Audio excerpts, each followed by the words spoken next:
This is, I think, the third maybe interview I've done with Mm-hmm. you, Katie, but I feel like I wanna keep bringing you back because, 1, I need the reminders and the reboots to move more nutritiously in my life, and 2, you of people outside of the field of psychology, you have changed my life the most in terms and my family's life. So I'm hoping today we can talk about what that has been like in terms of nutritious movement and how movement isn't just about exercise, but also help our listeners begin to shift their lifestyle around moving more.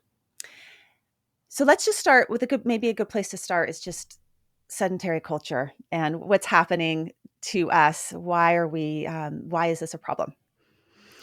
So, I mean, just to call out maybe the elephant that's sitting in the room, which is we have become quite sedentary, and I really mean humans over, you know, the human timeline have been sort of stepping towards sedentarism, but it's really been accelerated, and you can see that acceleration starting with the industrial revolution, and then you can see it from there with the technological revolution, and then even now with, I would say, smart technology revolution is another bump into it going faster than it had previously gone. So if you just think of your own family history, maybe your great grandparents and then your grandparents and your parents and then you, if you have children or you see children around in the community, there's been a steady decline of movement. And it has physiological, it has certainly mental health impact, and I don't think we've really named it. I mean, certainly the problem is being investigated often, but I don't think it's really named in the way beyond. We all need to exercise, and our great grandparents were exercising, and our grandparents, weren't. They didn't live a lifestyle of exercise; they lived a lifestyle of movement, and so yeah, it's to one recognize that there's an issue that's really impacting us on a lot of different ways, not just our own physical body, but sort of uh, there's social issues, there's environmental issues that go lockstep with our lack thereof stepping, so to speak. And so yeah, I spend a lot of time fleshing out what that issue is and talking through solutions, coming up with solutions. The solution that we've had has been exercise. And when I think about my own movement history, I grew up in a real moving family. They were gardeners. We did backpacking trips. Our Sundays were collecting oranges under the orange tree. So there was a lot of movement early on. But somewhere in junior high ish, I caught on to the exercise concept, Jane Fonda videos, and then it was Buns of Steel. Mm-hmm. So a lot of my movement just got kind of squeezed into this paradigm of changing my body is the reason why I wanted to move more, as opposed to the joy of movement or just movement as part of lifestyle. And I'm just noticing that as one of the barriers to actually moving more in our lives is that we've kind of turned movement into this one little sliver of experience. Well, I agree. I mean, that's why I spend a lot of time differentiating between movement and exercise, and movement and physical activity and exercise. And now I'm really trying to flesh out this new category, which is labor. And that's a completely separate category. There's certainly overlap, but they're all involving using your body. But like you said, the motivation, there's like been hijacking of movement, pulling out exercise as the main thing. And I think it has a lot to do with perhaps the research early on of going, we can't really be this sedentary. We need some sort of solution, and exercise became the thing that was researched and promoted, letting everybody know we can't be this still. Here's what you can do about it. And then, of course, the benefits were, and then you can look a certain way, perhaps, certainly feel better, but it is so overly bound with personal well-being. And then, of course, the second piece of physical appearance that everything else that movement used to be used for, and all the other benefits that used to come tied with it, have also fallen away with the understanding. So that's part of, I think, part of the solution is going to be is going to involve really appreciating the definitions of movement and what it is and what it's used for, because it makes it more applicable to more people's lives. Yeah. So I want to talk a bit about that because you coined the term nutritious movement. And it's such a great terminology because we understand nutrition in terms of our food, and maybe we're a little bit further along in terms of understanding we need variety of food, and just eating even one nutritious food isn't nutritious, right? If you were just only to eat bananas, it's not going to be good for you. But talk to me about nutritious movement and how it moves beyond sort of this paradigm of just exercising more, or that more movement is better. Well, nutritious movement is this term which is to liken movement to nutrients. You need it. You need a wide variety of it, and you need it sort of sprinkled throughout the day, very similar to how we need to be eating. Hopefully, and I don't think that everyone has a broad sense of nutrition. I used to think so, but now I'm realizing, oh, I don't think that everyone knows that there's a range of macronutrients and micronutrients, and that when we don't get certain ones, there's these health issues that arise. And the same goes for movement. There are many people who are regular exercisers, and they're thinking, well, I move adequately. So, so that these physical issues that I'm having can't relate to my movement diet, so to speak. And I think that movement diet is a main piece of the nutritious movement's perspective, which is you're moving all the time, whether you realize it or not. Even us sitting here having this discussion, this is a mechanical environment that we are in. We're not exercising right now, but maybe we're sitting in a unique position or standing.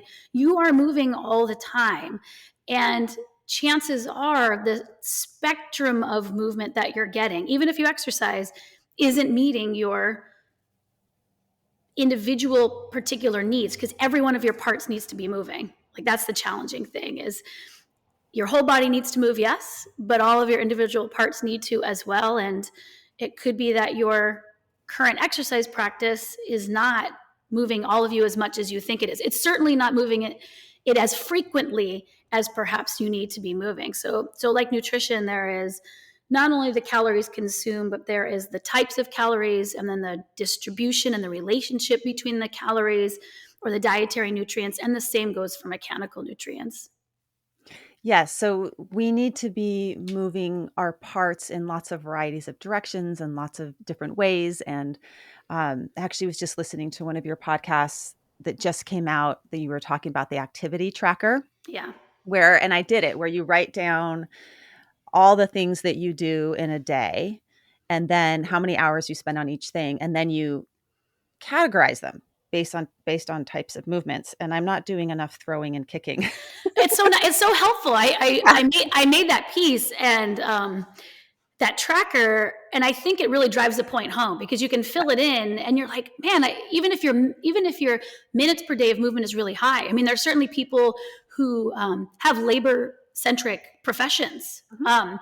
and so, Waiters and, yeah, oh, teachers and builders, builders, and and yeah. yeah, I mean, a large portion of people are still, they would not fall into the sedentary category, but their movement diet still is problematic, because it tends to be a lot of the same movements again and again and again. Yeah. So just like a nutritionist would look at your diet and say, whoa, you're getting a lot of this category, but nothing over here. We need to diversify just a little bit in terms of macro and micronutrients. So it would be the types of things that you're doing, but also which body parts that they're using. So I think, yes, if none of this makes sense, go at least sit in front of the tracker, and it will reveal itself by you just filling in the boxes, which is what's so great about trackers. Yes, and some of the things that I think I've changed in my life to put more variety in based on some of your suggestions. One of the things that I used to not do a lot of was hanging from arms. I think a lot of people don't hang from their arms in Yeah, I general. don't. Sure. And so just changing some stuff in my house and changing some habits so that I'm cued to do it has helped me do more hanging.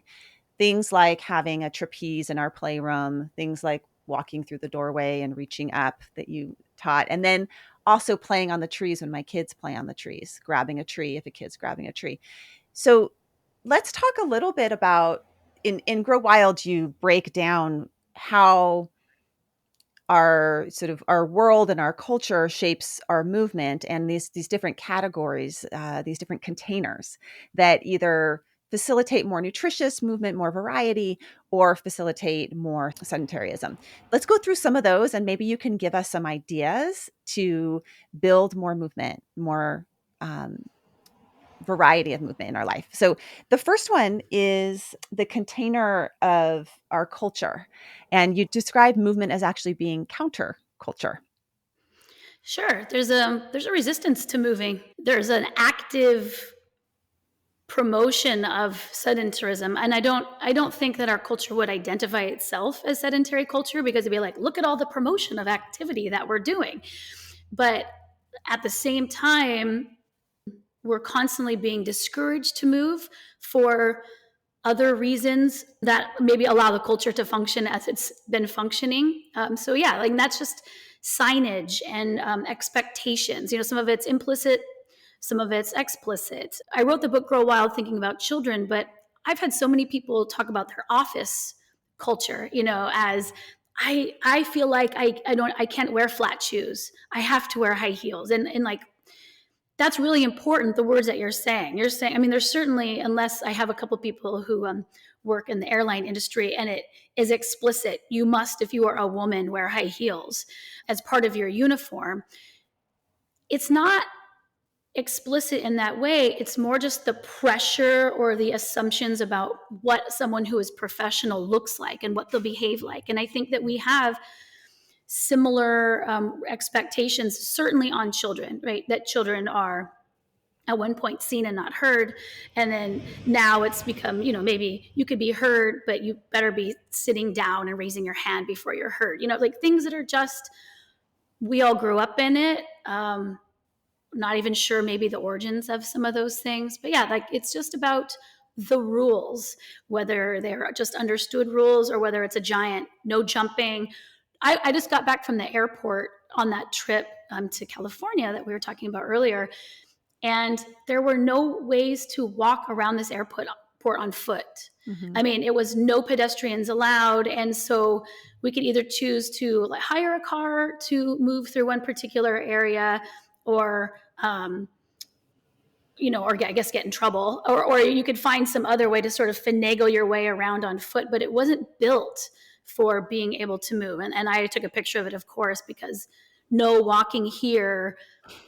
It has to deal with the flow. It has to do with the flow of what the airport needs as a culture. But as we move into these really fast, high-tech spaces that are major concentration sites for a large number of people, most of them in cars, the rules about individual movement start being influenced by some of the choices that we have either understood we were making or made just by going along with it. So yeah, like movement is definitely one of the things that's most affected.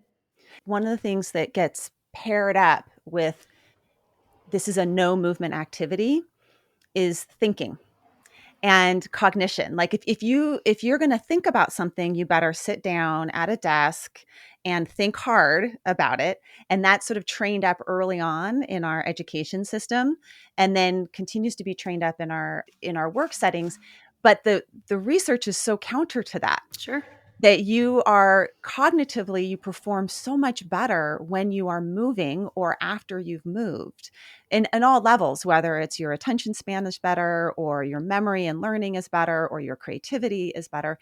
Even just walking makes us think better. But I think that culturally, we think that we need to sit to think. And as thinking has become more valued, we sit more, which is interesting for me as a therapist, because that's what I've been trying to figure this out for a while, is how do I move more in what's considered to be such a sedentary, culturally sedentary job, or expected to be sedentary. Well, I just was talking with a friend who's very active, and she had just started seeing a new therapist, and she had found him. And on his website, he offered walking and running therapy Yeah. sessions.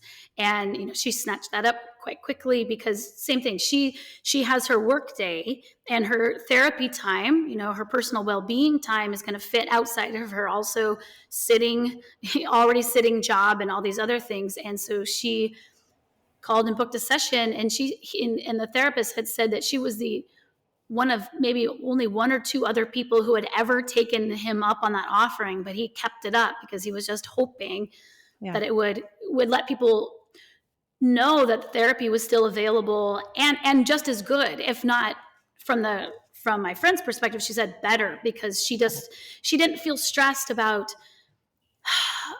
like we all have this list of things to do every day, and she was having to choose between types of personal well-being. Do I take the mental health well-being sitting down, or do I take the physical well-being on the move, which will also help my mental well-being? So you're constantly having to negotiate, and she just felt like she didn't have to negotiate by making that choice, and felt better overall because she was doing more of what her body needed, all of her parts, including her mind. Hmm. But she felt that the therapy itself was better, less confrontational, more, like she said, faster answers, more creativity.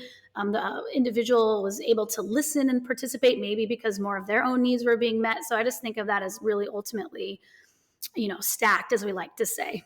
Yeah. I've also taken your cues around structuring my environment to just support variety for me in my day. So like over here, I'll show you my little, I don't know if you can see this. Over here is like a little floor space where we can sit on the floor. Um, I have a couch. I have, if you can see over here, these doors that go outside. So when people are in here, they're looking at not just me close up, but they can look at things that are far away. And then I have a ball I can sit on, or sometimes I'll sit on cushions. It's just sort of the consciously trying to have lots of different ways to be, because I'm seeing 6 people, 6 hours a Mm-hmm. day of face to face with someone. And what I found is that when I do that and I don't move, which is how I started my practice in my 20s and early 30s, I would feel terrible physically at the end of the day. And then also just really tired by, fatigued from sitting, which is kind of an interesting concept. Can I Be ask a careful. question Yeah. about, do you communicate with your individuals coming in about this experience that they could potentially have before they come in? Like, do they know? Is that something that you offer in the write up of your services, saying I offer like a flexible seating situation? I'm just curious, because more professionals ask me all the time about how can I do this, Yeah. and I also talk about it for schools when you move to flexible seating, about how to manage the expectations by sort of opening up what you're doing, instead of having it sort of arrive when you come up expecting Yeah. something different. Yeah. This is what I need to work on. And this is part of my own internal, um, maybe it's like mindset around, I feel like I'm a little bit outside of the box of what a psychologist would do. The way that I set it up is when you come to my office, you can expect like a short walk through some fruit trees to get here. I'm kind of off in the kind of middle of nowhere. But I don't say explicitly on my website, when you come in, you'll be able to sit on the floor, or you can choose a ball, or we could choose to do a walking session. And I think I would like to do that, but maybe it's my own culture container that's been limiting me in making it more explicit. And also the container of, what the APA trust says and what is therapy. And there's all these concerns about confidentiality and Sure. all sorts of things. So that's the next frontier for me, Katie. Well, I like it. And I Yeah. think everyone, who's thinking about doing this in whatever profession they are, is really limited by their container and the expectations of their container. Sometimes, certainly, the explicit legalities of their container, right? Like, that's the Yeah. reality that everyone has to negotiate. But I mean, I was just thinking, I feel like I focused on effective communication managing expectations. That's something that I really tuned into as a parent. Mhm. I would always want to put on some piece like movement is so important for some of these things. I know that we're all struggling time wise. So I have set up this opportunity, for you during a session so you don't have to feel limited to be stuck in a single position. We're still inside, it's still confidential, but you'll be able to move and stretch your body as you'd like or sit differently. And here's some research on why that's a good thing, Mhm. something like that. So you're still grounding it in your original intention, maybe associated with whatever profession you are. But I'm just Yeah. really appreciative of that. I'm someone, of course, who likes to know what to Yeah. expect. Yeah, that's sort of the next step for me. I do it a lot in my workshops. Right. When I train professionals, there's a lot of movement involved, and in part because when you learn something while you're moving, you're more likely to remember it, right? And when you use gesture. So I'll do things like people will write down their values on note cards, and then I'll say, "Okay, now get up and walk across the room and put this down in terms of how far away you are from those values right now." So that you physically see the distance between where you're sitting here and then where you put those values, and then what would be if you were to take one step closer, what would that one step be? And the people are actually taking the step. And there's good research to support when you do that, when you do embodied cognition, you'll remember that exercise like 5 years from now, or you remember it when you think about values. Oh, that's me. I'm really far away from my values because you've done it in your body.